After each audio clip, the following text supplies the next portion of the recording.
I'm Matthew Redmond, and this is About the Author. Our topic today is one of the most iconic and fascinating authors in all of American literature, and the one whom I personally have taught in college classrooms more than any other, Edgar Allan Poe. The word iconic is probably thrown around a little frivolously nowadays, but there's no question in my mind that it applies to Poe. You can easily find him on college reading lists, of course, but even more easily on t-shirts, calendars, and keychains. There are stuffed animals fashioned in his likeness. Heck, he's even got his own NFL football team, the Baltimore Ravens. If that's not the summit of visibility in American culture, then I don't know what is. But the thing about looking at an icon is that we often fail to see the man behind it. I'd like to spend this episode looking for a likeness of Poe that we're not accustomed to seeing, one that is decidedly not familiar to us, and I'll show you what I mean. If you happen to find yourself near a computer or phone, I'd ask you to try something. Type the words Edgar Allan Poe into whatever search engine you like best, and hit enter. What do you see? I'm guessing it's a wall of chalk-white faces, each conveying a mixture of despair, dyspepsia, grief, wonderment, and wounded pride. Some are renderings from Poe's lifetime, while the rest are fan art or movie stills inspired by those antique likenesses. Doesn't he look like a ghost or ghoul out of one of his own stories? If you ask me, one has the distinct feeling that misery could not ask for better company than this man. This is our Edgar Allan Poe, the devil we know. Now try searching the phrase Poe Osgood portrait instead.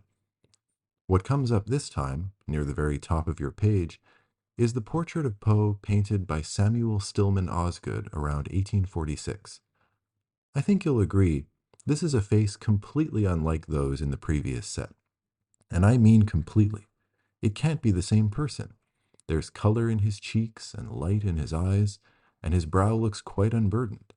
The expression registers as neither menacing nor miserable, but magnanimous. He looks downright kind. Who knew that Poe's face could even do that? This, dear listener, is also Edgar Allan Poe, but not a Poe that gets much written or talked about. When people mention this portrait, they're usually referring to a close friendship between Poe and the artist's wife, Frances Osgood. That alone seems surprising, don't you think? Edgar Allan Poe had friends? Really? Even if we grant that authors are not the same as their works, it's pretty hard to imagine chatting amicably with the man behind the Pit and the Pendulum. And yet, evidence shows that plenty of people did. Poe formed many generative friendships through the years, even as time, circumstance, and his own complicated temperament conspired to deny him others. He seemed to cherish these friendships while they lasted, and to suffer the loss of them almost as a physical wound. In the twilight of his short life, having survived or somehow alienated everyone he loved most, Poe seemed to feel the absence of friends as both a fate worse than death and a harbinger of it. He did not want to be alone with himself. Let's spend this time together thinking about what friendship meant to Edgar Allan Poe. I believe God granted me the spark of genius, but he quenched it in misery. That's how Poe, just a few weeks before his untimely death, explained his life to an old acquaintance named Thomas Morrison Alfriend. From the beginning, life certainly was not disposed to do him many favors. He was born in 1809 to stage actors David and Eliza Poe. He saw his tubercular father desert the family and his mother succumb slowly and painfully to that same disease before he was 3 years old. A wealthy, childless woman named Frances Allan, visiting the Poe household in her Victorian capacity as a sympathetic woman of means, took pity on little Edgar and made him her foster son, complete with an expanded name, Edgar Allan Poe. As all of his biographers have noted, for the rest of his life, and even after his death, Poe would depend for his survival on the charity of others. You may be wondering, what was Poe like as a boy? Or maybe you have some ideas already. It's hard not to with someone known for being so strikingly odd. In many people's imaginations, the child Poe is haunted by the ghost of his adult self. I know that whenever I read about his childhood, signs of sadness or struggle swell out of proportion, blanketing my vision of his early life in heavy gloom. I remember reading somewhere that little Edgar once stood up in the family carriage while riding past a cemetery and exclaimed, "They will run after me and drag me down." And all I could think was, yeah, of course he did. It would be more surprising if there were no such rumor, because that's the Poe we know, and why shouldn't the child forecast his adult likeness? When I read that Poe once told a colleague that his youth was, quote, sad, lonely, and unhappy, I thought that must be an understatement, for the same reason. But it's a mistake to think that way, because this veil of sadness that we draw over Poe's young life does both the child and his world a disservice. The truth was really very different. He was not some little monster, but a lively, charismatic, and intelligent boy who showed both promise and fine personal qualities to anyone paying attention. Neighbors described him as a lovely little fellow, with dark curls and brilliant eyes, dressed like a little prince. As he grew older, Poe showed himself to be an excellent student, particularly of French and Latin, and his accomplishments were not limited to the classroom. He was a strong swimmer and a natural at field sports. He even taught one of his friends how to play bandy, a sport similar to ice hockey. My kingdom for an image of Edgar Allan Poe on skates. By 1826, Poe was attending the University of Virginia. That must have been a tough environment for the orphaned son of actors, surrounded by the heirs of wealthy and powerful men, ready and willing to look down their noses at someone of lesser advantage. But Poe's personality and keen intellect won him friends and admirers anyway. His love of gambling didn't hurt his popularity either, though it would severely strain his relationship with his foster father, John Allan. Surviving letters show Allan's growing disgust with his stepson's spending and generally prodigal behavior. As Poe's debts and Francis Allan's tuberculosis both worsened, Allan's dialogue with Poe swung between acrimony and mercy. Though Allan had praised his foster son's literary talents when Poe was a child, he rejected writing as a career for the young man and insisted on something more practical. Finally, he stopped funding Poe's studies altogether, forcing the boy to leave UVA. Poe, now 18 years old, enlisted in the United States Army, posing as 22-year-old Edgar A. Perry and quickly attaining the rank of sergeant major. He was discharged, entered West Point, and impressed his superiors there for a while. But the poet finally bested the soldier, and gross neglect of duty and disobedience of orders brought his military career to a close. From college onward, Poe's ambitions as a young poet seemed to grow in inverse proportion to his shrinking funds. By the time he was ready to publish his second volume of poems, John Allan had cut off his allowance, leaving him no way forward. Yet that second volume, entitled Al-Araf, Tamerlane, and Minor Poems, did appear in 1829, after Francis died and shortly before he entered West Point. How did it happen? His fellow privates, sympathizing with Poe's disappointed hopes, took up a collection amongst themselves so that his book might come out as planned. In other words, Poe's friends saved him and his career. They did not have to do this, and unfortunately, the experience would not often repeat itself over his turbulent career. Baltimore, New York, Philadelphia. Poe's adult life saw him crisscross between these cities, finding in none of them the full measure of security and acceptance that he craved. Now determined to live by his pen, he kept body and soul together by writing horror stories and working as a magazine reviewer, all the while hoping for a lifeline from some unlikely source. In his last letter to his stepfather that we know of, Poe says, quote, "Without friends, without any means consequently of obtaining employment, I am perishing, absolutely perishing for want of aid. For God's sake, pity me and save me from destruction."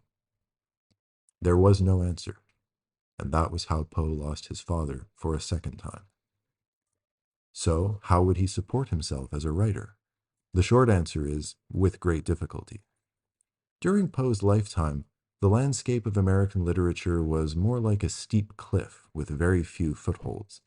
There was no international copyright law, so U.S. publishers found it easy to pirate European books, and therefore had little or no incentive to support homegrown talent. American authors like Poe knew this, of course, and they channeled their frustrations into fiery debates over the essence of their national literature. It was all too easy a place to make enemies, and the hot-headed Poe made plenty. Some of his troubles were his own fault, like his feud with Henry Wadsworth Longfellow, one of the literary giants of the period. Others were the result of his refusing to kowtow to cliques or praise terrible books merely because they happened to be terrible American books. When he wasn't shredding bad novels and poems in eloquent reviews, he drank heavily and endured nervous depression, his overall health never again so firm as in boyhood. His career was often the kind of disastrous spectacle from which one cannot look away. Some people did more than look. Poe's one-time ally, Thomas Dunn English, accused him in print of both plagiarism and ugliness. A poet named Elizabeth Elliot accused him, perhaps accurately, of having an affair with Frances Osgood, severing their personal and professional association. Most damaging of all, the critic Rufus Wilmot Griswold, who was Poe's rival in literature and love, they both flirted with Osgood, fought him to the grave and beyond. Griswold wrote a fictionalized memoir of Poe, published just months after the latter's death, where he portrayed Poe as an erratic, alcoholic monster without redeeming qualities to speak of. Poe was far from perfect, I admit, but this book of Griswold's was a hatchet job worthy of the Rue Morgue or the House of Usher. I think there must have been times when Poe, as a writer and editor, felt himself to be cast adrift in a vast and hostile world. That feeling finds expression in his only completed novel, which is called The Narrative of Arthur Gordon Pym of Nantucket, published in 1838 and later described by Poe himself as a very silly book. The plot follows Pym, a young wanderer frustrated by his lack of an inheritance, and his closest friend, Augustus, on an epically weird maritime journey, tracing a course that leads to the South Pole and finally, probably, somehow, off the face of the earth and onto a higher plane of existence. Long before that metaphysical ending, Poe inflicts images of intense physical and psychological pain on the reader. During the harshest sequence of all, 3 sailors dying of starvation resort to cannibalism, casting lots to decide which of them will be devoured. Even dear Augustus finally dies and is eaten by a shark. Pym's journal places his death on August 1st, which was also the death date of William Henry Leonard Poe, an older brother raised separately by relatives in Baltimore, whom Edgar had always yearned to know better. Poe is sometimes most candid when most imaginative. I was actually talking about Poe's novel with one of my students just last week. We agreed that Poe does a more convincing job depicting people eating one another than enjoying true friendship. If dread, betrayal, and violence sprang naturally from his imagination, perhaps it was life as a magazinist that seeded them. Yet in this line of work, Poe also demonstrated his best self. George Graham, whose eponymous magazine thrived under Poe's editorship, would later praise him as, quote, punctual and unwearied in his industry, and the soul of honor in all his transactions. Steering each new issue of Graham's, The Evening Mirror, and the Broadway Journal to print while hungry competitors shadowed the boat, ready to usurp his role if circulation dipped, Poe became, as his colleague Nathaniel Parker Willis put it, a man who never smiled. Poe must have smiled at some point during 1845, the best year of his literary life. In January, he published The Raven, which was a smash hit. He was thrilled by the poem's success, and he tried to capitalize on it by writing an essay, The Philosophy of Composition, that purports to give readers a behind-the-scenes look at his process.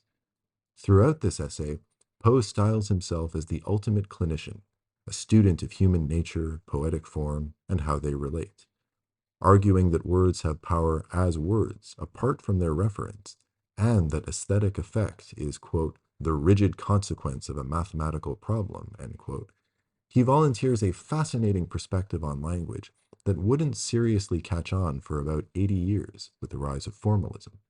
Talk about being ahead of the curve. Scholars generally agree that The Raven was inspired in part by Charles Dickens's 1841 historical novel Barnaby Rudge, a rambling panorama of the anti-Catholic Gordon riots in 1780. Among the cast of characters are a kindly boy named Barnaby and his closest friend, a talking raven named Grip, that hops around the novel and cries out, "Nobody," and "I'm a devil, I'm a devil, I'm a devil." Poe reviewed Barnaby Rudge twice for Graham's magazine. First, when only 3 installments had been published. Dickens' novels almost always appeared first in serial form, and again when the final numbers were out. In the first review, Poe expresses the utmost love for Grip's character, but he also asserts that Dickens probably stumbled on something that he did not fully understand. And here's a quote from the review. "In fact, beautiful as it is, and strikingly original with him, it cannot be questioned that he has been led to it less by artistical knowledge and reflection than by that intuitive feeling for the forcible and true, which is the sixth sense of the man of genius." End quote. Poe's second review finds his worst fears confirmed. Grip has turned out to be just a funny little talking bird instead of the real devil that Dickens' readers deserved. And here's another quote from the article. "Its croaking chorus might have been heard prophetically in the course of the drama." End quote. Having found that Dickens, the great English novelist, that his vision was sorely lacking, Poe would take it on himself to give the devil his due.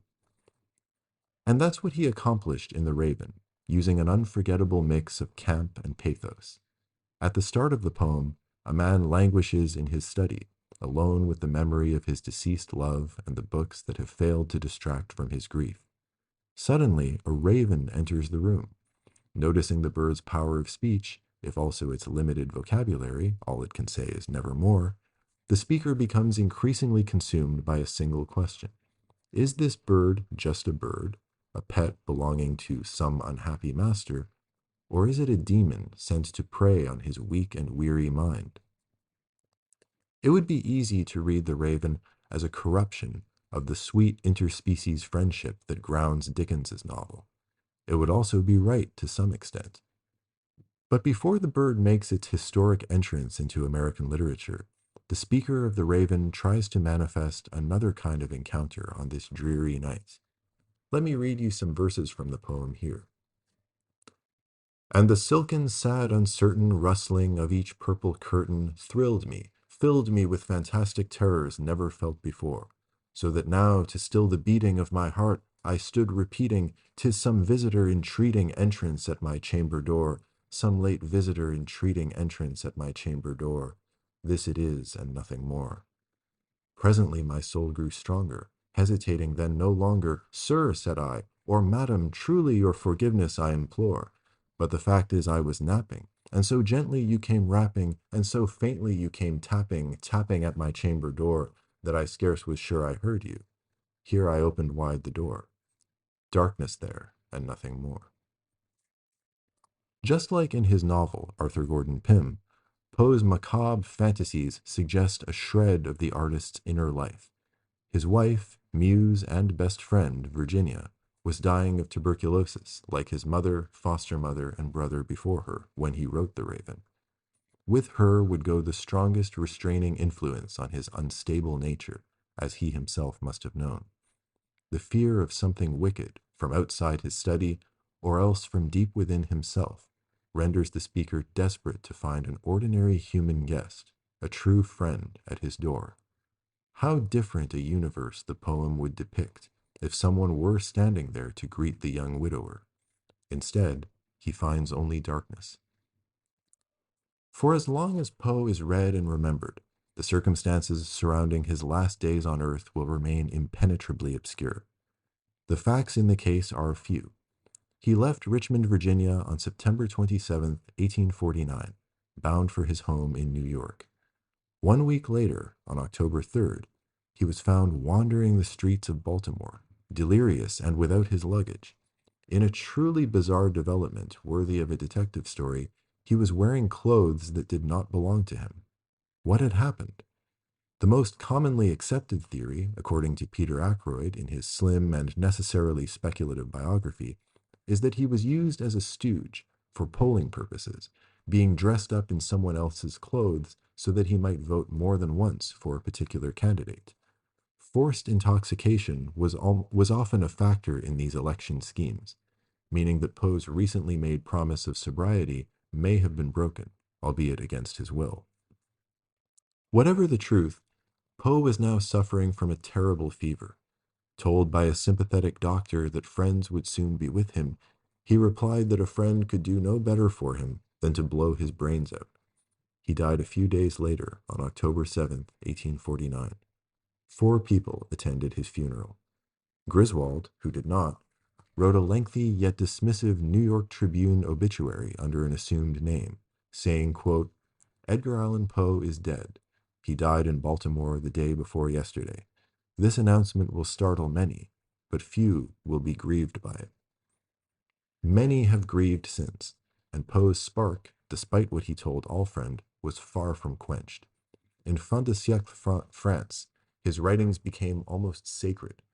Poe's experiments along the borderline of conscious and unconscious presaged those of Rimbaud and Verlaine, while his claim that poetry should provide the reader with an indefinite pleasure, not a definite moral, anticipated by 4 years a similar statement from Théophile Gautier, and made Poe a standard-bearer of art for art's sake.